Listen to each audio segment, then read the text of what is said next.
My name is Darryn, and I'm what most people would consider a hopeless, or at least a hopeful romantic. You see, I'm a true Pisces, and if you know anything about the water signs, if you know anything about water signs, you know that we live in the world of emotion. And when a Pisces is in love, they tend to fall quickly and completely. And usually it's pretty enduring. This poem that I wrote is actually about someone who I felt hopelessly in love with. The beginning of our relationship could be best described as, well, intense. But ultimately we ended up becoming just friends. I wrote this poem at a time where I realized it was time for me to kind of get over that and accept that that's all it is. And that I really need to reclaim some of that love and attention that I had to give and keep it for myself.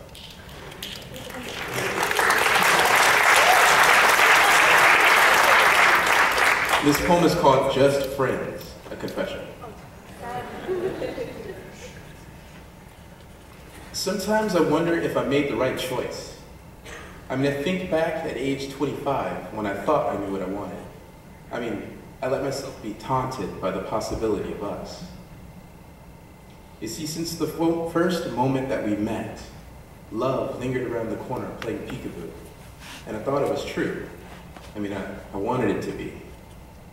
You see, I would stretch luxuriously in his web, content to be caught by his charms. But friends we were, time and time again. So much so that I actually began to resent the word buddy. But it wasn't always like that. See, I remember being as excited as a puppy when his best friend returned home. You see, I adored his smile, his attentive gaze. And honestly, that's a feeling that never did go away. In the first few months of just us, I actually lost myself a little bit. You see, I forgot it was my heart that I was risking. And my devotion seized my tendency to self-protect, to reject first and retreat before we could meet some cold, dead wall devoid of emotion, like so many other relationships I've seen in the past. You see, but with him, there were these moments of pure ecstasy, and drunk on his skin, I'd sin again and again and again until I finally let down those walls that kept this flood at bay. You see, I let myself fall in love again, but I didn't allow myself to say it. To mirror those words that were disclosed to me on his birthday when his beautiful mind was drunk and high. You see, I didn't want to reveal my hand too soon. It was the moon that compelled me to do it. That's my story, and I'm sticking to it. His eyes had nothing to do with it. In a room in a sea, across the sea of beautiful men. His eyes hold my eyes, hold his. You know, I suppose it really wasn't destined to last. I mean, who can survive on that much intensity all the time, right? I mean, to be intoxicated by a man, it's nonsense. I mean, how could I ever do anything like hold a job or be anything other than being with you? You see, this is true, love. But what is true? Love? No, love is just these brain chemicals overriding rationality, overtaking thought. I mean, it's a damn drug, right? But I needed my fix of it.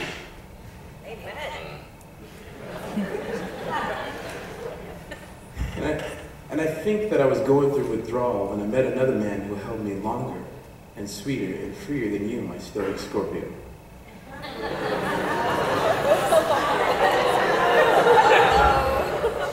You see, he held on with no reticence, no conflict, no uncertainty. He was able to see my soul and touch it with a hope that I wished that you could muster. But although I thought it wasn't true, I still long for you. You see, this sweet new man just couldn't hold me, couldn't seize me the way that he could. But I did learn in that relationship that there's only room in my heart for one until it's done, and I accept that it's gone. Only then I'm able to don another lover. I mean, let's be real. I love my Scorpio too much. And although love reigned in the confines of my chest, I didn't allow myself to say it. You see, I didn't want to reveal my hand too soon. I mean, to tell him that I swoon each and every time that his eyes meet mine, that my world brightens up with the taste of his laughter, his smile, that I revel in his attention, that to bask in his presence is enough to make me remain content. No. No. Besides, he's the one that said he just wanted to be friends, right? But is that the same reason why last night he told me that after all these years, there's still moments when he just wants to kiss me?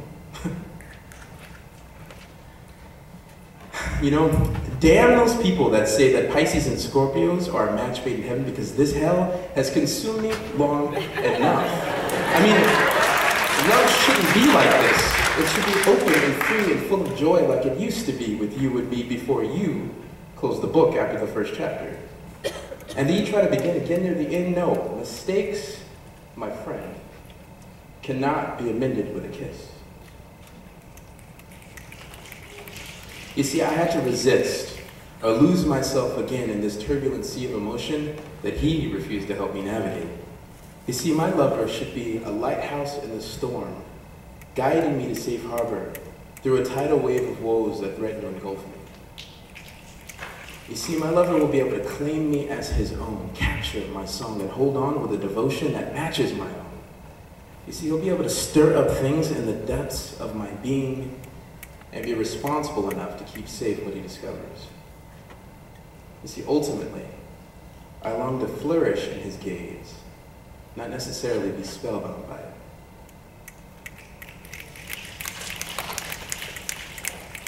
I guess what I'm trying to say is that after 2 years, I still love him. I do. And I probably always will, but I decided not to tell him because I believed that he was right. On my 26th birthday, he said to me, D, I'm not the man for you, and you're not the man for me. And it sucks because I like you, but it is what it is. That's when he made his choice. But my Scorpio, my stoic Scorpio, cannot fool me though. See, I've learned to trust my Piscean intuition over the years, and honestly, it's never been wrong. To me, the subtext is clear. I mean, he calls me buddy by text, but he always comes when I call. That's devotion. He remains on the fringes of my life, allowing me space to breathe without him. He's protective of me. He peeks in for a moment. We enjoy a movie, a good conversation, a meal, but then he goes back to his world. You see, my Scorpio has never retracted his desire, but he's also never asserted his claim over my heart. You see, he was trying to make space for another. But it is funny though, because I was always his and he knows it. I never necessarily need to say it out loud. Besides, he's letting me go. And I suppose it is better this way, because he's really not planning to stay in the Bay. He's moving away. So I think that it's best if we keep this love at bay and remain just friends. Thank you.